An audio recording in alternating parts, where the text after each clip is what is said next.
So it is officially job fair season. Job fair season happens year round for the most part. However, you see a clear uptick in job fairs occurring, be it in person or virtually, the closer we get to the holiday season, because for many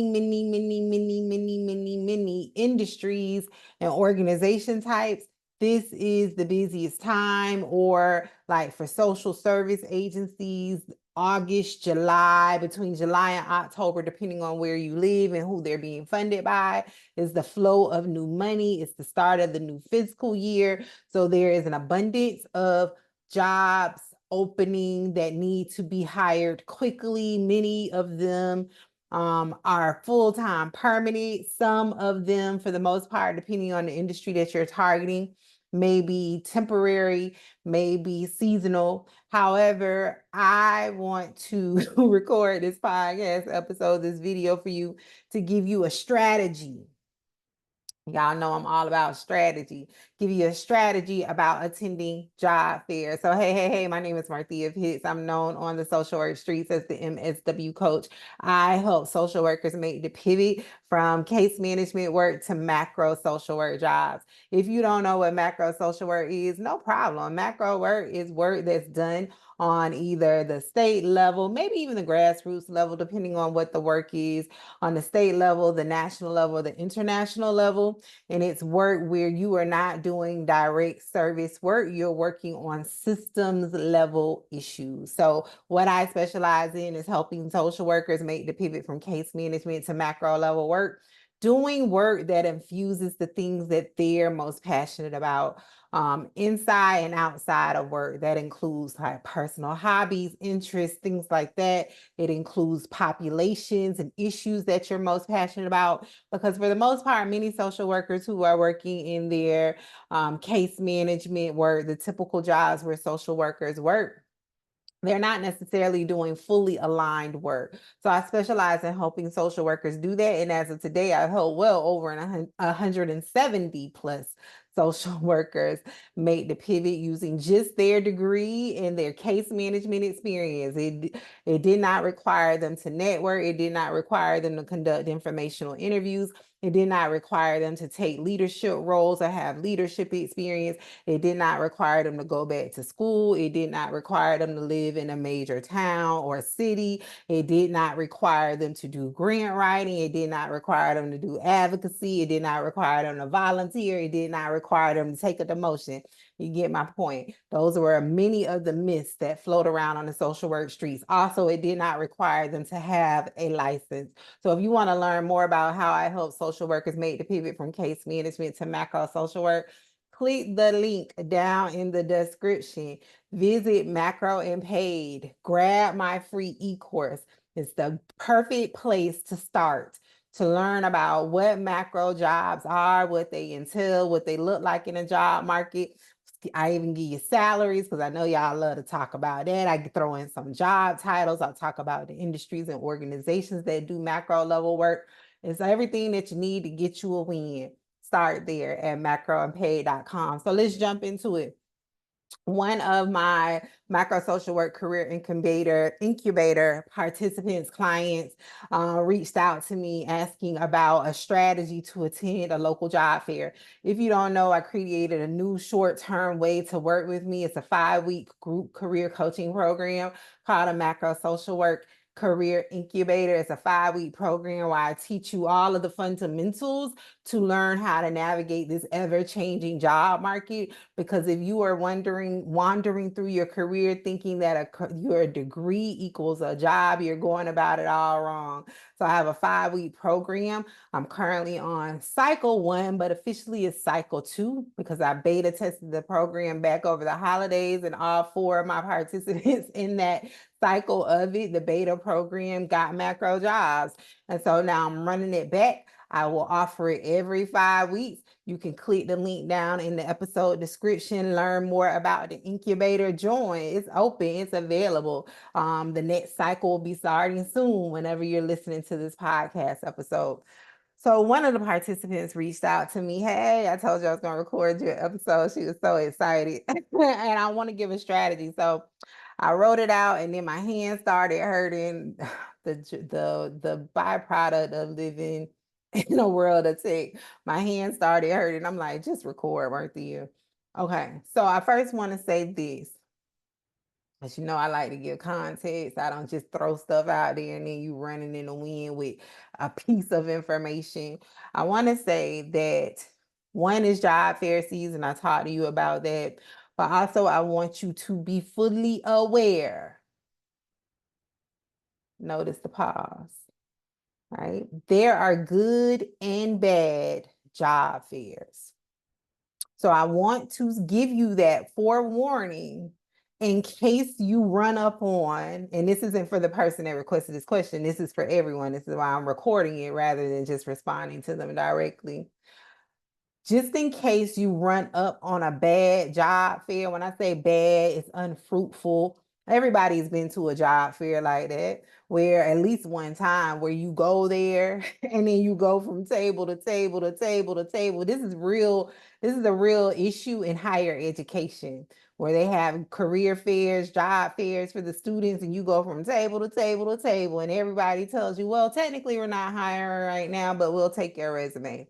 All right, that's a much larger conversation around that career center, that organization that put that job fair together needs some extensive professional development. Bring me in around curating good job fairs, quality job fairs. There are some organizations that do it just to check a box, but that's me jumping on my macro soapbox for a moment. But I want you to be forewarned in case you ever run up on a bad job fair where it's unfruitful and you're like, I got dressed and I took my baby to the daycare and I put on my suit and I curled my hair and I traveled across town and it's 100-degree weather and I got there and it was nothing and I spent my last $2 on gas.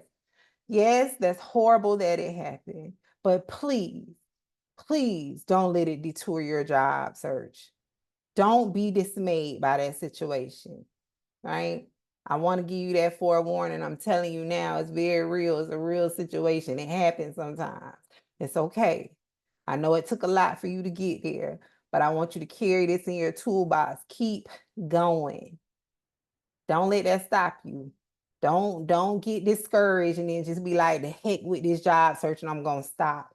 Keep going. Okay?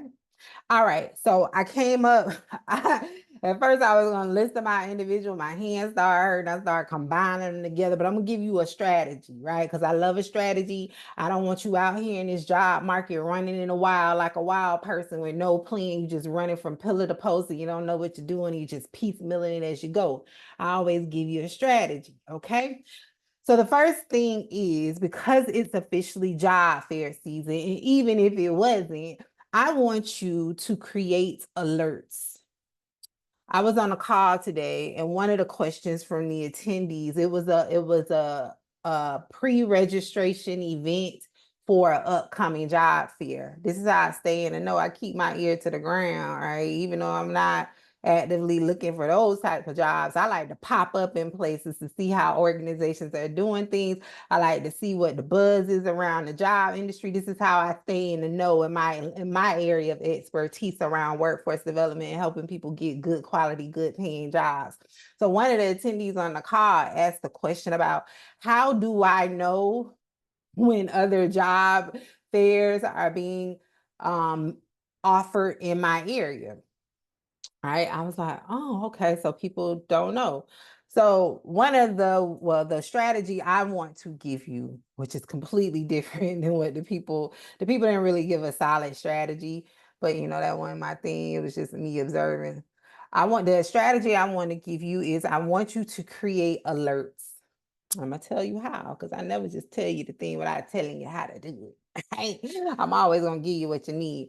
I want you to create alerts.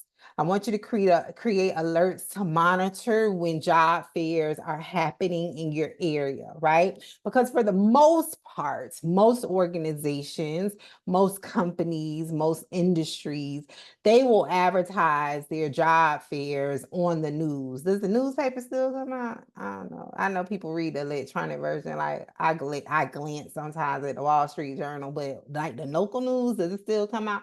Either way, it's usually in the news, on the news, and in the newspaper. And it's usually like a very small segment, right? Unless it's like being posted by the city and there's multiple other partners, then they'll repeat it multiple times. However, for me, like I don't watch the news, and I know many of you don't watch the news because it's just so sad and horrible, and you get your updates in other means. So when it comes to that, I want you to create Google alerts. Google alerts, right? And so I'm not gonna share my screen, ain't gonna do all that. But Google alerts is something that marketing professionals use. And I learned about it in my business program, because you don't know, I have an undergraduate degree in business and I have had a huge interest in marketing, right? So Google Alerts is something that they use and for marketing in the marketing industry, in the public relation industry, things like that, to get alerts about when their organization or product or service is being mentioned in the news, on the World Wide Web, and all of the things. However, one of the ways that I teach my coaching clients, among many other ways to use Google Alerts, but we only focusing on job fairs today, is one of the ways you can use Google Alerts is by creating an alert. Just type in Google Alerts on Google, on the simple Google search bar, and it will take you to the main page. And what you will type in is job fairs, and then put in your city, right? You will set one alert for that. Then you will create another alert, job fairs, virtual. You can refine your alerts down, which you should, but not too much, because sometimes y'all overdo it with the refining, and then you end up not getting anything as far as a result. So when I say refining, if you know for a fact that the industry, that the jobs that you are interested in are maybe in like, what can I say? Let's say, I'm gonna say tech, because some of y'all interested in tech. This is just an example. If you know what's in tech, put job fairs, tech, put your city. Create one alert, create another alert, job fairs, virtual, tech, create that alert, right? And you create some alerts, and that's a way for you to automate that process to know when jobs are happening in your area, as well as monitoring the other sources that I just told you about: the news, your newspaper, even like your local information page. Do they still have that, like the public broadcast channel? I don't know, I don't watch TV. I ain't watched TV in years, so I don't know what's hot on TV or not. But wherever you get your news, right? That's one of the ways. And so with that as well, that will capture like any job fairs that are coming through your local college, for the most part, if they're advertising it publicly. If not, you may want to create an alert around job fairs and then your college name, right? Or job fairs in a specific company that you've been having your eye on. Create an alert around that, and those alerts are then sent into your email box. That's just one of the ways that I teach my people how to automate the job search process, so you're not sitting in front of the computer all day, all night long, okay? The second thing that you need to be doing is, when these alerts start coming in, or when you start finding out about these job fairs and different opportunities like that, I want you to not be so quick to screen yourself out from being qualified. Let me repeat that one more time for the person in the bed washing the dishes, listening to my video. Don't be quick to screen yourself out from being qualified to attend the job fair. One of the questions that people asked, another attendee from today asked on the call, was, They said that I am this is their question verbatim. They were like, I'm 60 plus years old. I'm 60 years of age. Will there be jobs there available for me? Right? And so me hearing that, that's a glaring red flag for there's some underlying confidence issues there, right? Because if you want a job, you're going to go. And so that made me want to add that on here because I want you all not to disqualify yourself. Like I tell you about applying for jobs, it's the same thing for a job fair. Don't disqualify yourself and think, oh, that is just for such and such people, or that's just for such and such profession, right? Specifically around the age. Don't do that. Don't do that. Yes, ageism is real. We know that. Just like racism and all of the other isms, we know they are real. However, again, my talk to you is always the same. I want you to shift from having low career intent to high career intent. I want you to walk into every room kicking the door down. Right? I want you to go out and create your own career opportunities. That's why I come on here every day with something new to teach you. I want you to have high career intent. And you first have to believe in your ability to get the job before you will ever get a job or be in front of someone to get a job. But if you go in it with, oh, I won't get it because of XYZ thing, you starting off in a negative. So don't disqualify yourself. Now, there is an exception to the rule. There is like, things that you should take in consideration. If they're like, this is specifically for technical tech jobs, and you are not in the tech industry on the technical side, okay, that job fair, you need to sit it out. They're not hiring for like admin people on the support on a non-technical side. There's no need to burn your gas and ride way over there and sweat out your good outfit. You might want to sit that one out and find another one. However, though, if it comes to things for you feeling like you're not qualified or you're not the right age or you don't look the right way or you don't live in the right city, that should not be stopping you from attending the job fair. Okay. Because I also wrote down here because you never know what opportunities will be there, right? So a really good job fair, if it's done right, will have more than just jobs there that they're providing, right? They will have resources and referrals available for additional services, different support services, things that you need to transition back into the labor market, right? So that may look like transportation assistance. That may look like they're doing headshots. That may look like they're doing LinkedIn profile reviews. That may look like they're doing resume critiques and cover letter critiques. That may look like they're printing out your resume so you can have free copies in abundance. So when you start going on interviews, you have it. That may look like they're giving out free Lyft rides and bus passes. That may look like they're doing practice interviews on the spot so you can be prepared for the next thing. That may look like they're connecting you to housing referrals, transportation assistance, food assistance. They might be giving out boxes of food. You never know what the thing is that you might run up on. But if you count yourself out and don't even go, you will probably miss out on an opportunity that can help you in some other place, right? If you feel that you won't get a job, at least go see what the people giving away up there. Okay. All right. So the third thing is that you need to be certain to attend any like pre-registration events. So this thing that I went to today was called it was considered to be like a pre-registration event. Other job fairs may call them information sessions. They may call them like orientation sessions or how to navigate the job fair info sessions, things like that. You want to attend all of those events, right? Because that's the context that you need to show up better the day of the job fair. That's usually where the organizers are giving you the information that they couldn't put on the flyer. It ain't no way in the world that could fit on the flyer, right?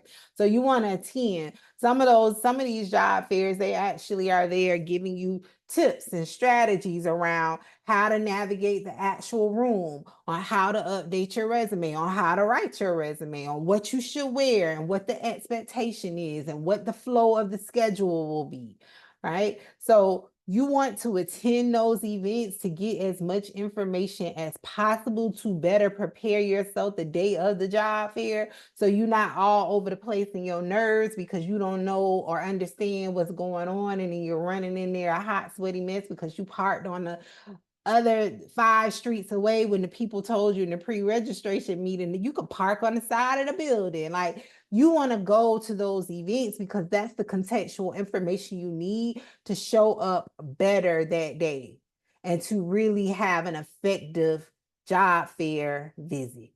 Okay. The fourth thing is that I want you, before you go, so this is a step. I was gonna put them in order. My hand got tired. I told you.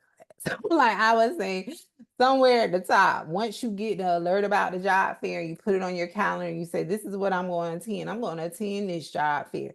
I want you then to take 30 minutes, less than 30 minutes is good. Depending on how far it is out from the job fair, I want you to create a targeted list, right? I want you to take some time and do your due diligence on the employers that's going to be there, because a good quality job fair will give you a list of employers that will be there, right? They advertise that publicly. It will be somewhere on the site. They may be telling you how to get to it in the pre-information workshop. That's why you need to be there, but you need to access that list and you need to do like a cursory review, like a desk audit. Like, it's real quick. It shouldn't take you that long, where you go to each of those companies, the one that you really like, or maybe all of them. You got time. You can go through all of them, right? Because usually a good job fair will have anywhere between like 40 and 100. You could take like 10 a day and do it real quick. So the strategy I'm gonna give you is, you want to go through the employers on the website to see, and I'm gonna throw in an extra little screener in there that you can do, especially if you know that these jobs are for all in person. Like, you know that for a fact, not you going off of your feelings, and it's not an option for remote. I'm gonna give you another little screener that I want you to do, so you're using your time efficiently. So the first thing that I want you to do is, I want you to go to the organization's website to see who is actively hiring, right? Because we know that it's not humanly possible to go by all 40 employers unless you there all day. And it's possible. Or all 100 employers. Sometimes it's not possible, right? So what you can do is create a ranking system where your first priority is to go by the employers whose job board you went and visited beforehand and saw that they actively had open jobs, right? And I want you to prioritize the ones that had more than 3 to 5 jobs on their job boards, because people come to job fairs and they have one job posted and it's 500 people there, right? And my rule of thumb is, when you go to events like this, it's always best to try to find an organization that's doing mass hiring, right? Rather than an organization that's just trying to hire for one position.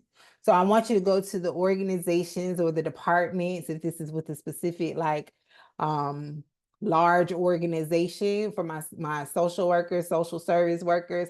And I want you to go agency by agency or company by company to see how many jobs do they have posted, and then create a ranking system. So like the ones that have, and you don't have to go in and manually count them. You just scroll down to the bottom and see like, oh, okay, it's 10 pages of open jobs and like their current jobs. And you're like, okay, I'm going to prioritize this agency first. because they had 10 pages of open jobs on their website versus this one that had one job, right? You want to make your time fruitful. We want to be strategic. We want to have a strategy. So I want you to go through the employers to see who has the most openings and then prioritize seeing them first and then just work your way down, right? The addition that I wanted to add to that is if this is an organization where they have clearly made known to the masses, and not you assuming that all of these jobs are in person, none of them are remote. I want you to start doing some like Google map searches or whatever your favorite search engine is. I like Google. Do some Google map searches to see, okay, how far is this? This is really major for the people who live in big cities, right? Big cities. I want you to do some Google map searches to see how far is the commute. Like, is this something that's in your geographical region? Right? Is it something that you can realistically commute to? I heard someone say the other day that they used to commute 3 hours going and coming each direction to get to work. We don't have time for that. Okay. So I want you, this is how you shift from low career intent to high career intent. This is where you move from being reactionary to proactive. I want you to spend some time on the front end to then screen out who, or you can do it first, who is in your geographical region, but you better be sure they don't have any remote jobs. Okay, and not your feelings. We go by facts. What does the actual job board say? Do they have any remote jobs? Is it maybe in the fine print on the job description? You have to do your due diligence and look all of that up. This is why I always say getting a job is a process. It's a process. If you want you a good quality job that won't require you to leave every year because you feel overwhelmed, underappreciated, insert your thing. Okay. So do your pre-screening. Um, Another thing, and this is where I start combining them, but we're going to break it up. So number 5 is I want you to have multiple copies of your resume. All right. If you are actively looking for a job, this is what I used to do back in the day when I would go to job fairs. I couldn't afford to go to Kinko's or whatever was the hottest copy shop. So what I would do is I would go to the library and print out my copies. I would, if it was a job fair, I would go to the early registration event, the pre-info sessions to see, are they going to be making copies for us? Usually they are. A lot of job fairs are shifting to paperless. Of course, we're in the day of tech. If it's that type of situation, I still want you to take maybe like 5 to 10 paper copies, just cause we want to be ready. In the words of one of my YouTube OGs that I love to watch, C. Kane, if you stay ready, you ain't got to get ready. Okay, so print you out at least 10 good copies just in case you need to whip it out for somebody that's outside of the building because they're on their way leaving and you were talking to them in the elevator and now they're interested in your work. You can whip out your paper copy. I always go by the rule of thumb is, yeah, the people tell you what you don't need, still bring it just in case of some misinformation, in case it was miscommunicated and you get there and they're like, oh, you do need it. Who told you that? I always like to bring my stuff so I don't ever run up unprepared. Okay. So have copies of your resume. Also, number 6, since I'm numbering this for you, is always go to a job fair, interview dressed and ready to go. All right, I always be dressed and ready for an interview. Even though it's a job fair, I want you to pretend like you're going to an interview. Now, with that, you want to make certain that you are wearing comfortable shoes. That's not the day to whip out your heels or your brand new loafers. And I don't know what y'all wear, but that's not the day to crack out the new shoes. It's not the day to crack out the ones that you can barely wear for 30 minutes. You want to wear some nice flat, comfortable shoes because you will be getting your steps in for that day. That is the goal, to get your steps in. So if you need to do your stretches the 5 days before the event, go do your stretches so you're not caught off guard over there getting what's the thing called? A Charlie horse. Drink your water, bring snacks, put the snacks in your bag. Okay. So be dressed, interview ready, dressed, interview ready. And so just to throw this in, because I don't like to assume that people know what I'm talking about. Interview ready is you should have on a dark, a black something, or a dark blue something.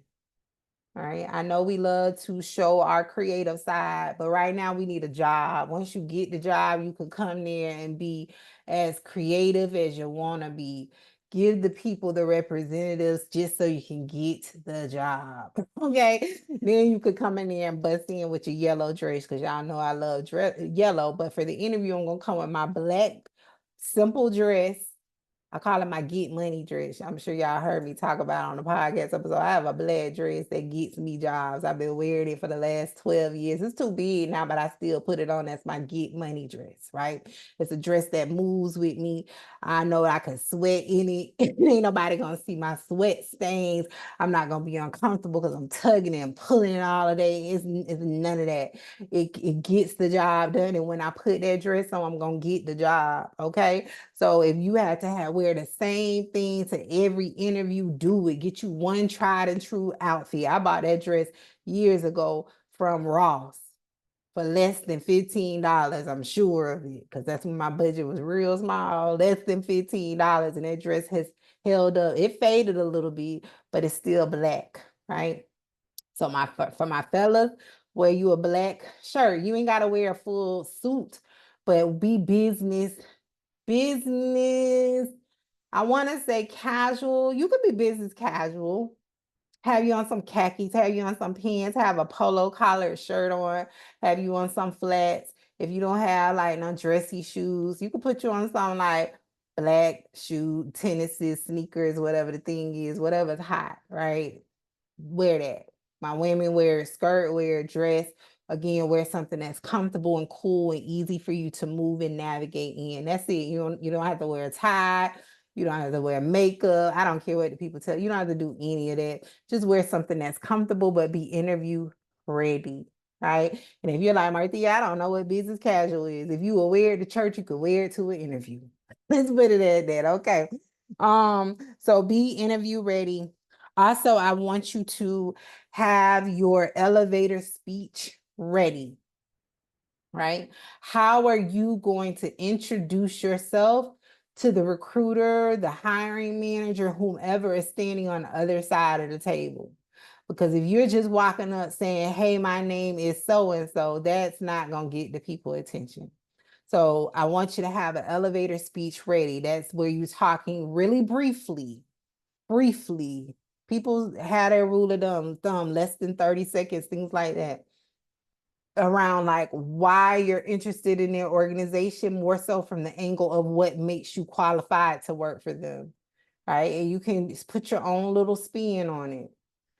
For me, my elevator speech would be depending, let's see what type of organization am I walking up to. I don't know. I can't think of one out the dome. It's been a long day. I just recorded another podcast episode. But let's just say I was walking up to an employer and I'm like, hello, my name is Marthea Pitts. I'm really interested in your org I'm really interested in working with XYZ organization. I hear that you all do a lot around workforce development. I have over 15 years of workforce development experience. I've worked with state agencies, national organizations, and nonprofits. Can you tell me more about any opportunities you have available that you may think would be a good fit for me? Here's my resume, right? Something along those lines, something real quick and to the point, but also gives them a snapshot around why you are qualified and why they need to listen more to what you have to offer, right? Do a good Google search on how to create an elevator speech because I have a whole framework that I teach my coaching clients, but we don't have time for that today. So do a quick Google search, find you a good template for creating an elevator speech, or just take from what I just gave you, okay? The other thing that I want to add, and I didn't write this on my list, with the copies of your resume, make certain that you take multiple pens and a notepad. Right. So I reached over because I keep pen refills. Actually, I have boxes and boxes of pen refills because I have my favorite pen that I order like in bulk really from Amazon. Make certain that you take multiple pens, because there's nothing worse to get to anything that's related to getting to a job and you don't have the tools you need to fill out the documents they may need you to fill out. So you want to fill out, you have a pen to fill those out. Also with that, and this is me just adding in, you want to make certain that you take your ID, take your social security card. I know we are taught by our mamas, don't leave the house with your social security card, but when you going about a job, you want to take your social security card in case the people hire you on the spot. You don't want any delay. You don't want nobody to have time to change their mind or give your position to someone else. So take all of your documentation so you can fill out the information to be officially hired and put into the system. So whenever you're getting a new job, you always will need your photo ID, and you will need your social security card or passport or whatever it is to prove your citizenship. If you don't know what those documents are, do a Google search around what documents do I need to get hired. It will come up for you based on your situation. So I'm going to stop there, but remember, strategy is everything. We are not out here just running in a wild. We want to have a plan for everything. We move with high career intent. Spend the time as soon as you learn about the event to strategize around who will you target? What will you say to them? What jobs, even go as far when you are doing your due diligence, identify positions that you're interested in with the organization. That's really moving with high career intent. So when you're giving them the elevator speech, you're specifically referencing the job about XYZ analyst. That's how you set yourself apart. That also shows the recruiter, the hiring manager, whomever it is, that you have done your due diligence and you've researched the agency or organization, and that's how you set yourself apart from everybody else in the room, and you will then instantly be viewed as a serious job seeker. That's how you do that. All right, so drop down in the comments one thing that you learned from this video today about job fairs. But like I said, I want you to go into it with optimism, positive. Oh, another thing, when you enter the building, start smiling. Smile and speak to everybody. Everyone. My introverts, I need you to like program this thing in your mind before you walk in. A minute before you even get out your car or get off the bus and you're walking through the parking lot, I want you to start smiling and speaking to everybody, because you never know who you will come across. And the people that look like regular attendees like you usually are not. And you never know who has hiring authority. So I want you to smile like a wild person. Smile. Hi. That's all you got to say. They'll take it from there. But when you walk up to the tables, I want you to give your elevator speech. But I want you to smile. Smile. Hi. Hi. You never know. You never know who you might run up on. Right. So always be open, be welcoming, be positive. And that ain't the time to go in there with your rant about how bad the job market is and that you've applied to 500 jobs. That ain't the time. Keep that to yourself. Okay. All right. Until then, make certain that you grab my free e-course down in the description box at macroandpaid.com to learn more about macro social work jobs. If you're interested in coming into the macro social work career incubator or joining my full group career coaching program, the micro to macro career accelerator, visit macroandpaid.com. All the information is there to get you a win. Until then, I'll talk to you next time. Happy macro career planning. Bye.